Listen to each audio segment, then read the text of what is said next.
My dear subscribers and viewers, today I have completed the breathing and respiration in human. It's a very important chapter and most important questions of the NEET I have prepared. So today we will understand how the breathing and exchange of gases occurs in human by human respiratory system.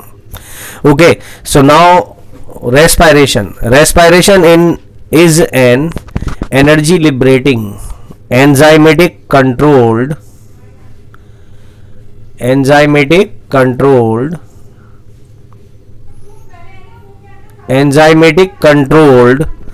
multi-step catabolic process of stepwise breakdown of organic substances inside the living cell.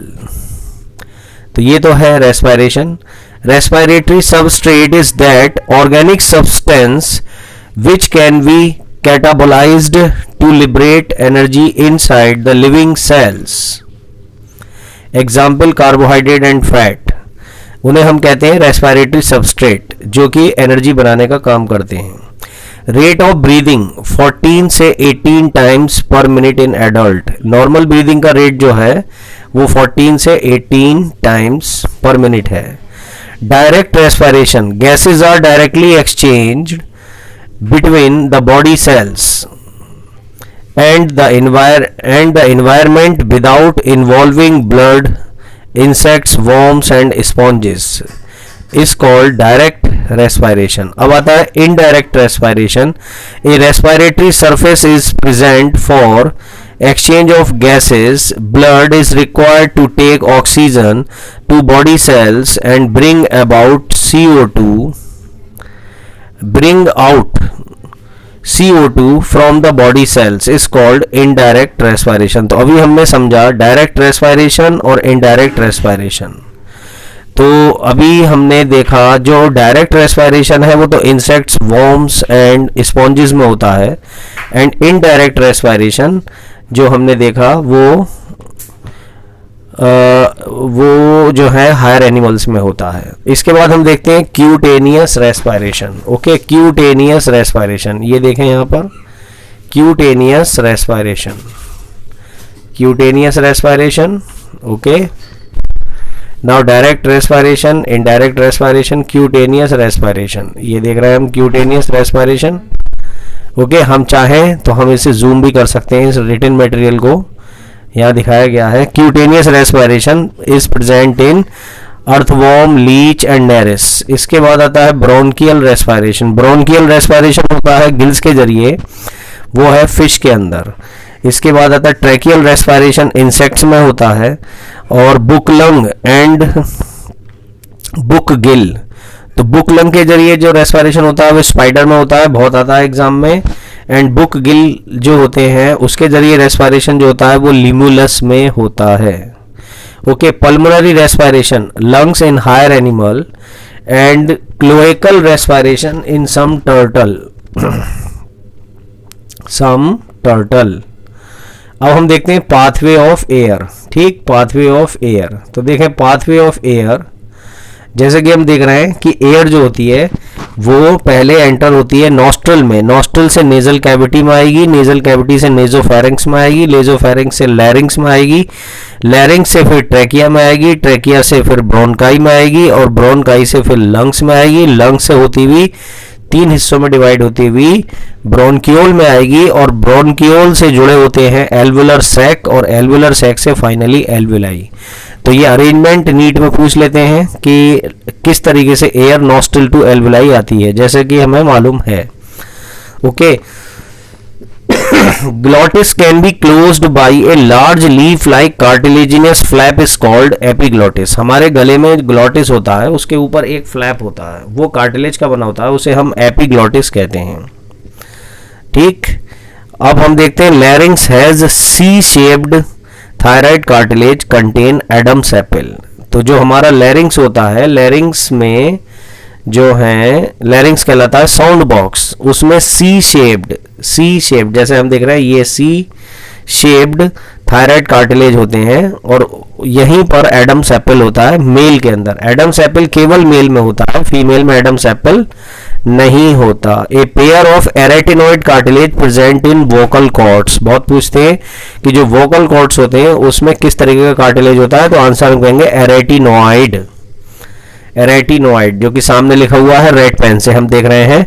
इसके बाद आता है trachea. तो trachea 10 to 12 centimeter long, 2-3 centimeter diameter and supported by 16-20 C-shaped incomplete cartilage rings and lined by ciliated pseudo-stratified mucous epithelium। जो trachea होता है वो एक विंड पाइप होता है और वो कार्टिलेज का बना हुआ होता है, ठीक है। उसके अंदर 16 से 20 C shaped incomplete cartilaginous ring होते हैं। जैसे कि हम देखें वॉश बेसिन के नीचे जो पाइप होता है, ठीक है, उसी की तरह उसमें चूड़ियां पड़ी होती हैं, उसी तरीके से हमारा विंड पाइप होता है जिसे हम ट्रैकिया कहते हैं। जिसमें इंपॉर्टेंट पॉइंट है, इट कंटेन 16 से 20 C shaped incomplete cartilaginous ring, ठीक।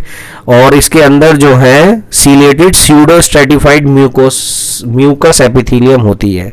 इसके बाद आता है ब्रोनकाई। तो ब्रोनकाई में हम देखें, ब्रोनकाई जो है वो डिवाइड है। Bronchi divides into 2 right and left bronchi. Left bronchus is about 5 centimeter long, while right bronchus is only 2.5 centimeter long। बहुत अच्छा पॉइंट था कि ब्रोनकाई में जो लेफ्ट होता है वो 5 सेंटीमीटर लॉन्ग होता है, जबकि राइट जो होता है वो 2.5 सेंटीमीटर लॉन्ग होता है। Number of alveoli in human pulmonary system is 300 से 400 millions with a surface area of 100 metre -2। तो ये है number of alveoli. Number of alveoli कितनी है? 300 से 400 मिलियन होती हैं हमारे लंग्स के अंदर, ठीक। अब हम देखते हैं मसल्स इन्वॉल्व्ड इन ब्रीदिंग। ये सब जितने भी मैंने बोला है ये सारे नोट्स आपको यहाँ पर अवेलेबल हैं, ठीक है। ये सब नोट्स अवेलेबल हैं, इनको जूम करके हम बड़ा करके भी देख सकते हैं, हम इन नोट्स को उतार भी सकते हैं, ठीक है। अब देखते हैं हम आगे, muscles involved in breathing. Muscles involved in breathing, तो हम देखें diaphragm. Diaphragm is a partition between thorax and abdomen. Phrenic muscles attach the diaphragm to ribs and vertebral column। तो जो डायाफ्राम होता है, डायाफ्राम जो है वो एक मस्कुलर बेल्ट होती है जो हमारे थोरेसिस रीजन और एब्डोमिनल रीजन के बीच में होती है, ठीक।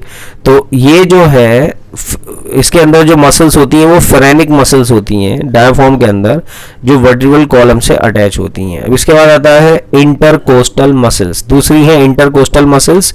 ये एक्सटर्नल इंटरकोस्टल भी होती हैं, इंटरनल इंटरकोस्टल भी होती हैं, एक्सटर्नल ऑब्लिक भी होती हैं, इंटरनल ऑब्लिक मसल्स भी होती हैं। ये है इंटरकोस्टल मसल्स। इंटरकोस्टल मसल्स क्या होती हैं कि जो रिब्स होती हैं उन रिब्स से अटैच होती हैं, लंग्स और रिब्स के बीच में इंटरकोस्टल मसल्स होती हैं, ठीक। इसके बाद आती है एब्डोमिनल मसल्स। एब्डोमिनल मसल्स जो होती हैं, ठीक, तो मसल्स जो होती हैं वो ब्रीदिंग में इन्वॉल्व होंगी। अब हम देखते हैं मैकेनिज्म ऑफ ब्रीदिंग। तो जैसे कि हम देख रहे हैं मैकेनिज्म ऑफ ब्रीदिंग ये दो तरीके का है, एक इंस्पायरेशन और एक एक्सपायरेशन। तो इंस्पायरेशन में क्या होता है? इनटेकिंग, और एक्सपायरेशन में है आउटगोइंग। तो जब हम एयर को अंदर ले रहे होते हैं तो उसे कहते हैं इंस्पायरेशन, और जब एयर को हम बाहर छोड़ रहे होते हैं तो हम उसे कहते हैं expiration. Inspiration is also known as inhalation and expiration also known as exhalation. तो सांस लेते समय क्या होगा? Ribs are upward and outward direction, and expiration में ribs are downward and inward direction. इसका मतलब क्या है? जब हम सांस लेते हैं तो रिब्स ऊपर की तरफ उठती हैं और सांस छोड़ते हैं तो रिब्स जो है नीचे की तरफ आती हैं, ठीक। अब इसके बाद आता है इंस्पायरेशन। जब सांस हम लेते हैं तो डायाफ्राम कम डाउनवर्ड, सांस लेते समय डायाफ्राम नीचे की तरफ आता है, ठीक है, और सांस छोड़ते समय डायाफ्राम कम अपवर्ड। नेक्स्ट पॉइंट अगर हम देखें कि इंस्पायरेशन में जब डायाफ्राम नीचे की तरफ आता है तो वॉल्यूम ऑफ थोरेसिस जो होती है वो बढ़ जाती है। वॉल्यूम ऑफ थोरेसिस कहलाता है यहाँ से लेकर यहाँ तक का एरिया बढ़ जाता है जब डायाफ्राम नीचे की तरफ चलता है।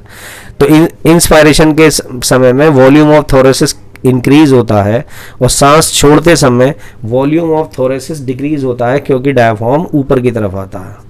ठीक है, तो डायाफ्राम जब ऊपर की तरफ आएगा सांस छोड़ते समय तो वॉल्यूम जो है कम हो जाएगा, जिससे अंदर भरी हुई हवा बाहर आ जाती है।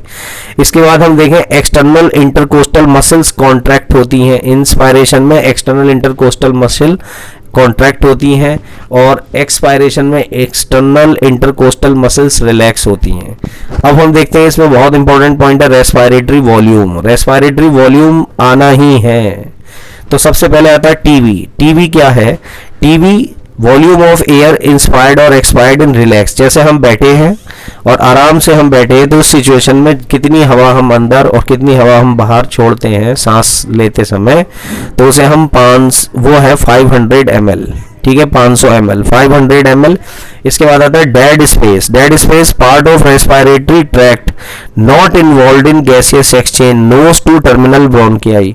नोज टू टर्मिनल ब्रोंकियाई तक का जो एरिया है जो कि गैसियस एक्सचेंज में यूज नहीं होता उसे हम डेड स्पेस कहते हैं। एग्जाम में नीट में पूछा गया है, इसका वॉल्यूम होता है 150 ml। इसके बाद आता है residual volume air left lungs and dead space after forceful expiration. ज़्यादा से ज़्यादा तेज हम हवा को बाहर लंग्स से निकालने के बाद भी जो वॉल्यूम हवा का लंग्स में रह जाता है उसे हम कहते हैं रेजिडुअल वॉल्यूम।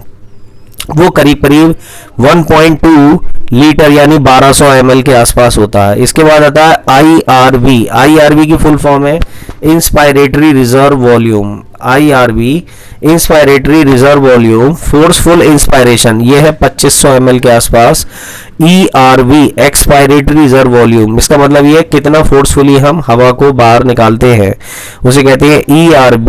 ये ERV होता है 1.1 लीटर के और करीब वाइटल कैपेसिटी जो होती है वो होती है TB plus IRV plus ERV। तो हमें पता है TB 500 ml होता है, IRV 2500 ml होती है और ERV 1100 ml होती है। तो करीब करीब 4100 से 4500 के आसपास वाइटल कैपेसिटी होगी ml। ठीक, अब आता है TLC total lung capacity. Total lung capacity जो है इस द सम है वो VC प्लस RV है।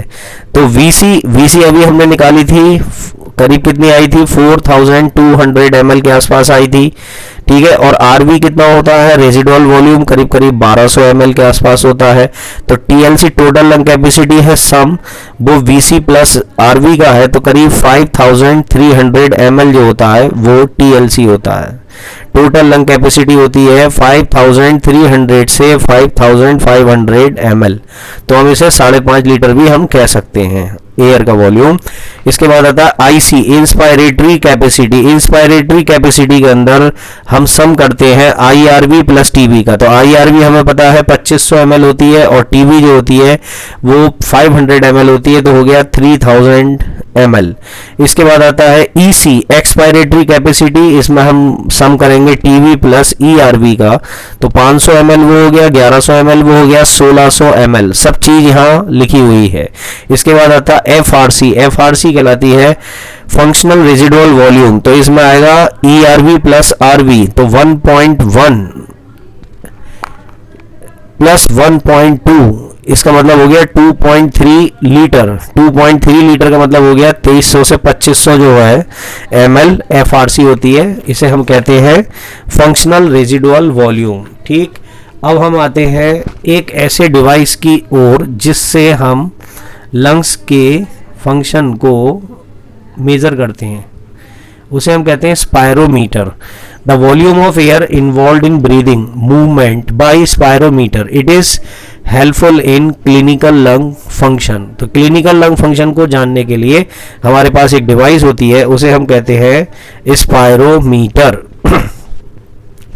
इसके बाद आता है इनहेल्ड एयर। इनहेल्ड एयर और एक्सहेल्ड एयर मतलब समझे, सांस लेते समय ऑक्सीजन 21% होती है, कार्बन डाइऑक्साइड 0.03 से 0.04 होती है, नाइट्रोजन 78 होती है। ये तो नेचुरल एयर कॉम्पोजिशन है। और एक्सहेल्ड एयर में अगर हम देखें तो एक्सहेल्ड एयर होती है 16%, 4% एंड 78%। अब आता है ट्रांसपोर्ट ऑफ O2, इसको भी समझ लें, गैसेस का ट्रांसपोर्टेशन, ट्रांसपोर्ट ऑफ O2। तो ट्रांसपोर्ट ऑफ O2 जिसमें आरबीसी जो है इसके लिए रेस्पॉन्सिबल है, गैसेस ट्रांसपोर्टेशन के लिए। आरबीसी में हीमोग्लोबिन होता है। हीमोग्लोबिन ऑक्सीजन के साथ रिएक्शन करके एक कंपाउंड बनाता है, उसे कहते हैं ऑक्सी हीमोग्लोबिन। ऑक्सी हीमोग्लोबिन के फॉर्म में ऑक्सीजन की ट्रांसपोर्टेशन होती है आर्टरी के अंदर। अब आता है transport of CO2। Transport of CO2 जो है वो यहाँ पर हम देख रहे हैं अलग अलग तरीके से होती है। उसके जो है 3 टाइप होते हैं, देखें। 5 to 7% CO2 transport dissolve in the plasma, plasma के जरिए डिजोल्व होती है। It react with the plasma suffer to form sodium bicarbonate, तो ये सोडियम बाइकार्बोनेट बनाती है, ठीक है। अब इसके बाद देखें सोडियम बाइकार्बोनेट। अब सोडियम हाइड्रोजन कार्बोनेट हमने देखा NaHCO3। इसके बाद हम देखते हैं S bicarbonate. CO2 diffuses into RBC, जो CO2 आरबीसी के अंदर चली जाती है, ठीक है। Where it first react with water to form H2CO3। तो पहले वो जो CO2 होती है वो वाटर के साथ रिएक्शन करके कार्बोनिक एसिड बनाती है, जिसे हम कहते हैं H2CO3। This phenomena is called chloride shift. तो इसी को हम क्लोराइड शिफ्ट कहते हैं।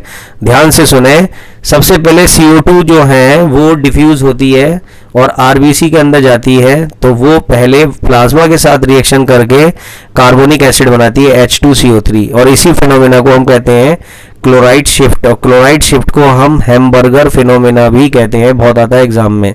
Bicarbonates in plasma combines with sodium ion to form NaHCO3 और इट कैरीज 70% ऑफ CO2। तो सबसे ज़्यादा पूछा जाता है किस फॉर्म में CO2 का ट्रांसपोर्टेशन सबसे ज़्यादा होता है, वो है NaHCO3, ठीक है। 70% जो कार्बन डाइऑक्साइड होती है वो इसी फॉर्म में ट्रांसपोर्टेशन होता है। इसके बाद आता है as carbamino haemoglobin, a part of CO2 passing into RBC combine with amino group NH2 and NH2 of protein part of hemoglobin. It is a reversible process. The complex is called carbamine hemoglobin. It carries 23% of total CO2. In lungs, carbamine hemoglobin release CO2 due to Haldane effect. ये बहुत पूछा जाता है, what is Haldane effect, ठीक है। तो CO2 से जुड़ा हुआ है Haldane effect and chloride shift से जुड़ा हुआ है हैम्बर्गर फिनोमेना। ये दोनों इंपॉर्टेंट क्वेश्चन है। इसके बाद हम देखते हैं कुछ डिसऑर्डर्स आते हैं, जैसे ब्रोंकाइटिस। तो ब्रोंकाइटिस का आइटिस वर्ड जहां भी होता है तो वहां समझे इन्फ्लेमेशन। तो ब्रोंकाई में इन्फ्लेमेशन आ गई, यानी inflammation in bronchi, regular coughing with thick greenish yellow sputum indicating the infection, hyper secretion of goblet cells. ये है ब्रोंकाइटिस के लक्षण, ब्रोंकाई में सूजन आ जाना। दूसरी है asthma is a narrowing bronchi and spasm of bronchial muscles.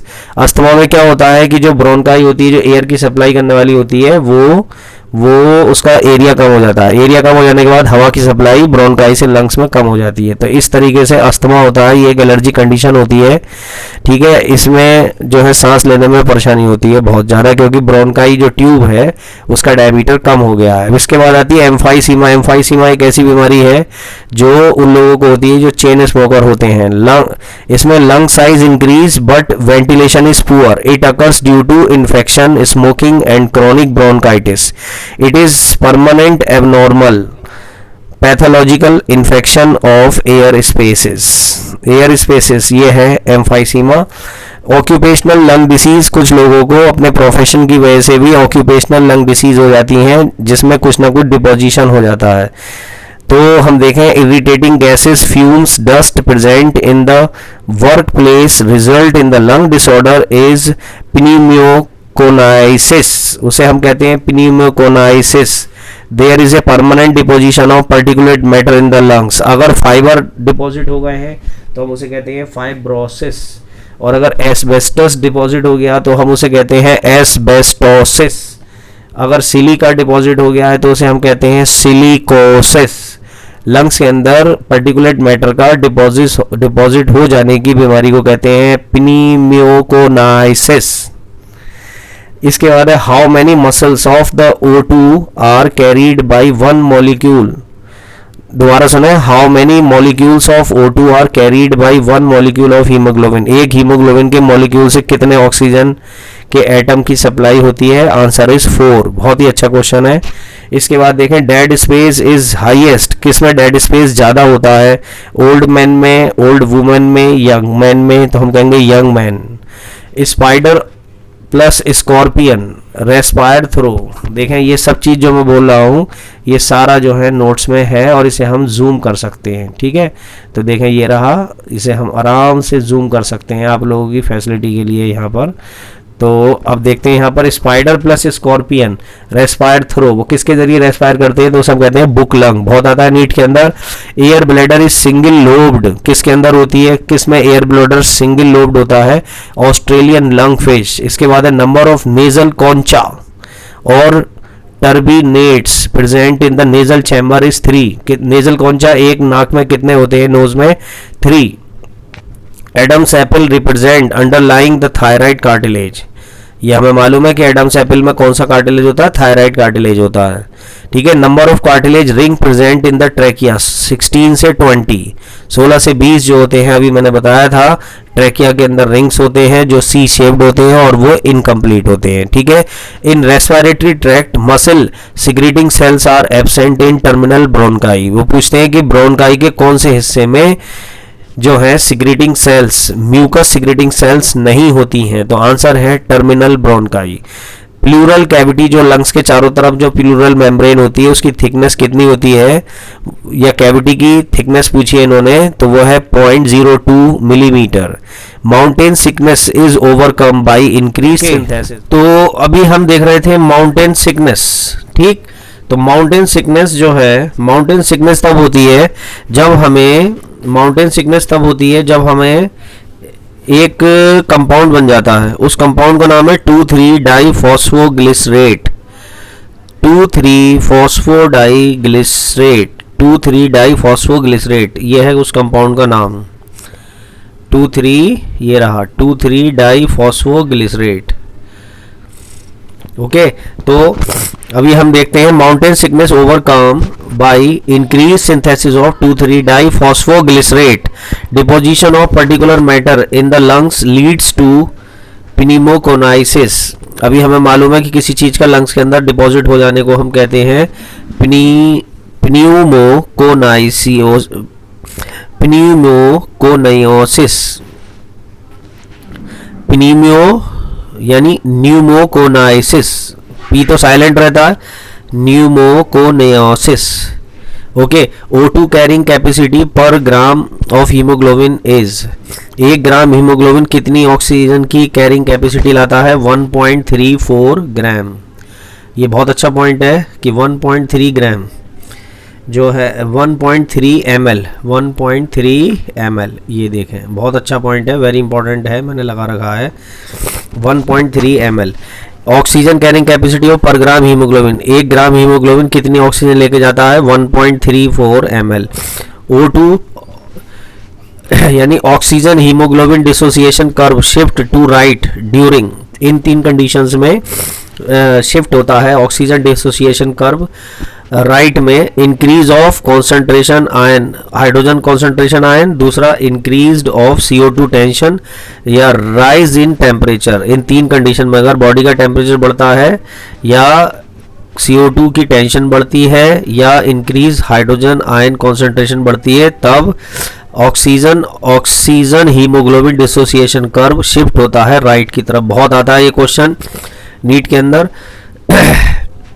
एक बार मैं और रिपीट करता हूं, mountain sickness is overcome by increase synthesis of 2,3 diphosphoglycerate it is known that exposure to CO carbon monoxide is harmful to animal because it destroy the haemoglobin. इसका कारण होता है haemoglobin को डिस्ट्रॉय कर देता है कार्बन मोनोऑक्साइड। हम जानते हैं कार्बन मोनोऑक्साइड कार्बोक्सी हीमोग्लोबिन एक कंपाउंड बनाता है जो कि पॉइजनस होता है। इन एम्फाइसीमा हम देख रहे हैं, in emphysema the alveolar wall are found damaged. In man total number of alveoli in both lungs are, कितनी होती हैं दोनों लंग्स के अंदर जो एल्वेलाई ह्यूमन के अंदर टोटल नंबर ऑफ एल्वेलाई देखें, बहुत इंपॉर्टेंट पॉइंट है। दोनों लंग्स में एल्वेलाई 7। इसके बाद हम देख रहे हैं यहाँ पर कितने जीरो लगे हैं, देखिए 7 के बाद कितने जीरो लगे हैं 1 2 3 4 5 6 7 8। ठीक है, तो कितने हो गए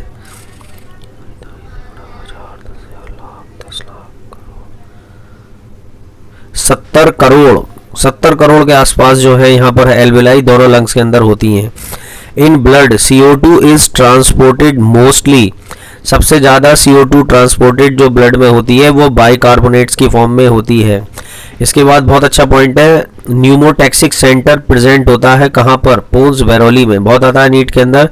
O2 डिसोसिएशन कर्व जो होता है हमेशा कैसा होता है, सिग्मॉइड होता है, ये बहुत आता है नीट में। Anthracosis is caused due to deposition of coal dust, ये भी बहुत आता है एग्जाम में। Which rib show bucket handle type, कौन सी रिब जो है बकल हैंडल टाइप शो करती है, तो मूवमेंट जो है कौन सी रिब जो होती है वो bucket handle type of movement show करती है, वो है रिब नंबर 6 से 10। हम जानते हैं 12 पेयर्स ऑफ रिब्स होती हैं जिसमें bucket handle type of movement show करती हैं। 6 से 10 बहुत आता है, ये नीट में बहुत आता है। How much percentage of oxygen is transported by RBC in the blood is 97%। बहुत ही बढ़िया पॉइंट है, 97%, मैंने 3 स्टार लगा रखा है। Mature RBC can not be utilize glucose because they lack, mature RBC के अंदर वो ग्लूकोज को यूटिलाइज नहीं कर सकती क्योंकि उनमें एंजाइम नहीं होते। ठीक, hiccup can be best describe as jerky incomplete inspiration, जो हिचकी होती है उसको हम डिस्क्राइब कर सकते हैं जर्की इनकम्प्लीट इंस्पायरेशन, जब सांस लेने की प्रोसेस जो होती है इनकम्प्लीट हो जाती है और जर्की हो जाती है तभी हिकअपिंग आता है। ठीक है, हिचकी आना। Residual volume is 1400 ml and dead space is 150 ml। Amount of oxygen expired in air 16% and carbon dioxide is 4.5%। अगला पॉइंट है, अगला क्वेश्चन है the enzyme essential for transport of CO2 as bicarbonate in blood is carbonic anhydrase। ये बहुत important point है, carbonic anhydrase. Increase body temperature O2 oxygen haemoglobin dissociation curve shift right, बहुत आता है नीट के अंदर। How many cartilage form larynx 9। इसके बाद brown coloured respiratory pigment is स्पिनोग्लोबिन। Which vein contain maximum amount of haemoglobin, तो हम कहेंगे splenic vein, cystic vein, hepatic vein, renal vein या स्प्लेनिक वेन में सबसे ज़्यादा हीमोग्लोबिन होता है। Apnoea is a absence of breathing. तो ये मैंने आप लोगों के लिए बहुत अच्छे इंपॉर्टेंट क्वेश्चन सेलेक्ट किए हैं और नीट में ये आए हुए हैं। मैं समझता हूँ इनकी तैयारी करेंगे आप और उससे बहुत बेनिफिट मिलेगा। ओके, इन नेक्स्ट चैप्टर में बॉडी फ्लूइड्स एंड सर्कुलेशन देखेंगे। Okay, bye bye.